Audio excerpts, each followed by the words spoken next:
almost 2 sets of family units in my family. And my older sister and I were just a few years apart, and there was a 7-year gap between me and the next one, and then they were all 2 years apart. So we're almost 2 separate families.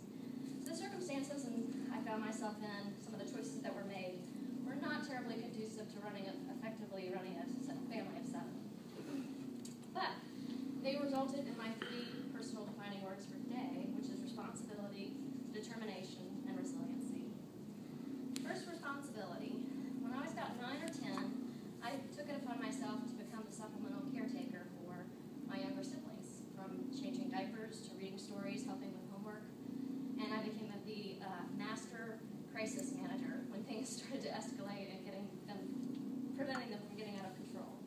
It also taught me to take a careful look at my own decisions and decision making and holding myself accountable for the results that I got in my life, which fortunately for me led me to wait for my husband of 7 years, my wonderful husband, even to the fear of my grandmother that I was going to be an old maid since I was still single in my 30s.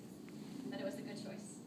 It also taught me to be very financially responsible and to value minimizing debt to having material things. So I'm very careful about how I spend my money. And my sense of responsibility tends to emanate itself in that I see a problem or see something that needs to be taken care of, that I jump in and start fixing things, and sometimes to my own detriment. But that's a story for another day.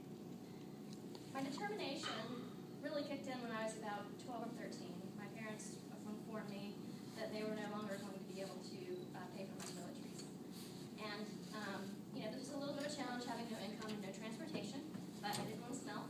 So I took it upon myself to start babysitting what became somewhat of an empire. I had about 50 clients vying for my babysitting time. And so being the entrepreneur I was, I learned to leverage that competition to get the better paying clients and the better, easier clients, to get them on the schedule first before I accepted any other posts. And this was back in the days when $5 an hour was pretty good money.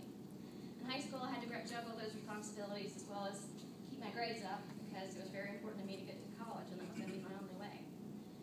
And one of my prime examples of my determination was my senior year of college. The summer before, I had mono, and I wasn't able to work the amount of time that I normally had. And so I was significantly short just on tuition, not to mention books and living expenses. And I decided, what the heck, I'm moving into the dorm. What are they going to do? Kick me out. So I marched up to the financial aid office that Monday and explained the situation, and sure enough, they were able to make things work out. I graduated magna cum laude, and to this day, I'm the second person in my family and the only female to hold a higher education degree, something I'm very proud of. So throughout my life and my career, being told something can't be done is almost an irresistible call to action for me to show the naysayers that it can be done, but it can be done effectively. Which leads me to my third word, which is resiliency.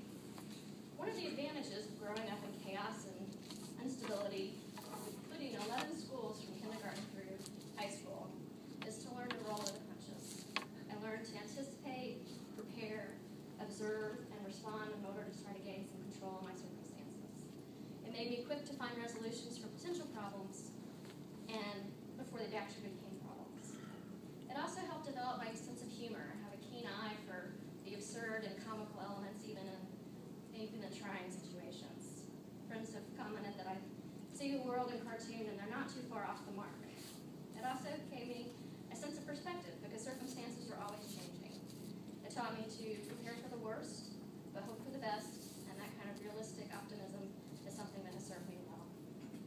So in conclusion, of course there are many more defining words and defining moments that make up who I am, but my sense of responsibility, my determination, and my resiliency have been constants throughout my life, through getting through school, teaching middle school in the business world, health crises, and now in entrepreneurship, doing what I love, helping small businesses grow, and now more recently helping job seekers find what they're looking for. It contributes how I view the world, how I interact